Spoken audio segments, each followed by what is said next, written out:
I've read some ridiculous tweets over the years, but reading tweets by Dr. Craig Considine is like sitting in the front row of a Gallagher show.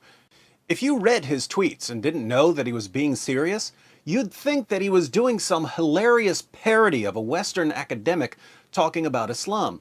This is the same guy who, a few years ago, compared Muhammad to George Washington in a Huffington Post article. We'll be looking at some of Dr. Considine's claims in future videos, but right now, let's examine his pinned tweet, his pride and joy. Dr. Considine, a sociology lecturer at Rice University, declares, Prophet Muhammad protected ethnic and religious minorities with all his might. A far, far cry from Trump's approach. For the record, I'm not a fan of any of our current presidential candidates, but I would take any of them in a heartbeat over the Prophet of Islam. I'd take Donald Trump over Muhammad. I'd take Hillary Clinton over Muhammad. I'd even take that guy who didn't know what Aleppo was over Muhammad. And the reason I would take pretty much any politician in U.S. history over Muhammad has to do with things like Muhammad's treatment of religious minorities. But according to Dr. Considine, Muhammad protected religious minorities with all his might. Let's compare Donald Trump's treatment of religious minorities with Muhammad's treatment of religious minorities. Now, Trump has modified his position several times, but let's go with his most extreme position. The Donald's most radical proposal in this campaign was this. Donald J. Trump is calling for a total and complete shutdown of Muslims entering the United States until our country's representatives can figure out what the hell is going on. Again, he's modified his position, but his most severe pitch was to shut down Muslim immigration, not permanently, but until U.S. leaders can figure out what to do about terrorists. Whether you think that's a good idea or a bad idea, let's see how Trump's most extreme proposal compares with Muhammad's position. Sahih Muslim, 4594. Umar bin al-Khattab said that he heard the Messenger of Allah say, I shall certainly expel the Jews and Christians from the Arabian Peninsula until I leave only Muslims there.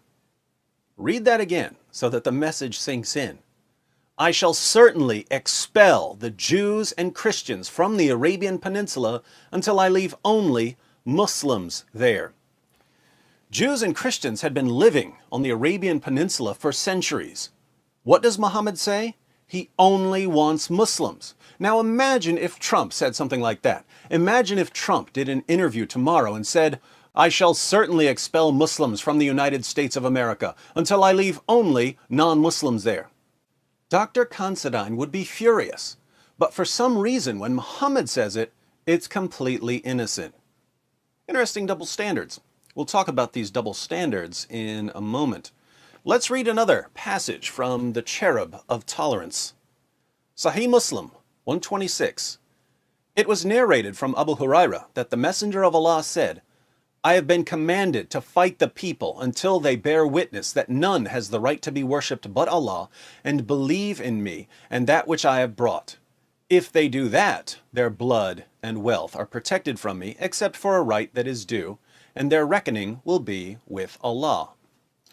If Donald Trump were to say, I have been commanded to fight Muslims until they bear witness that Allah is not God, Dr. Considine's head would explode. But when Muhammad says, I have been commanded to fight people until they become Muslims, Muhammad is somehow protecting religious minorities with all his might.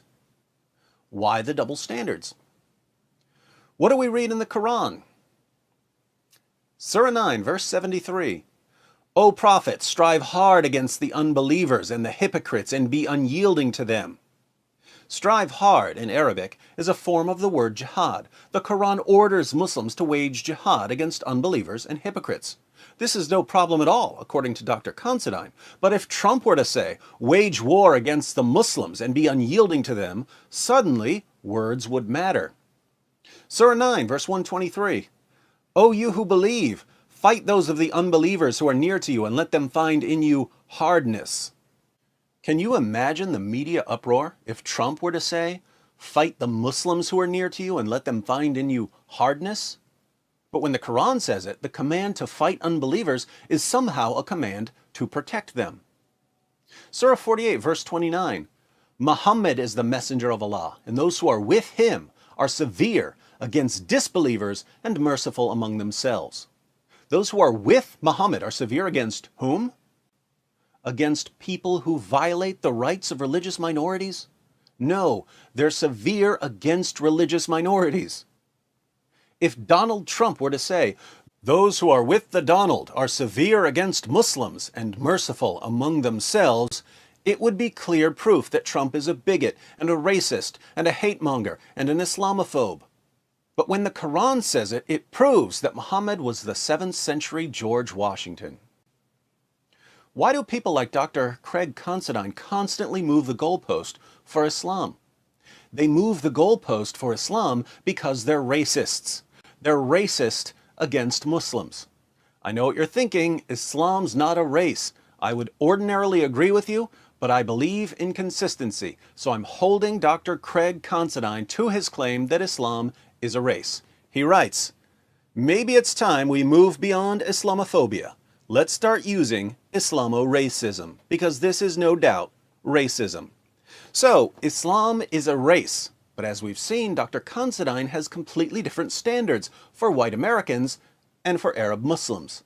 If you're a white American, he holds you accountable for your words and demands nothing but the best from you.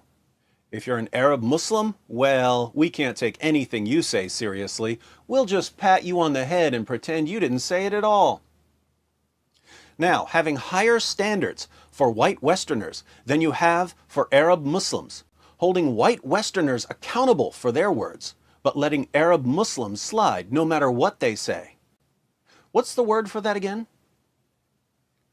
I'd call up Dr. Considine and ask him to remind us what the correct word is, but I don't think he'd be able to answer because he's too busy being a racist.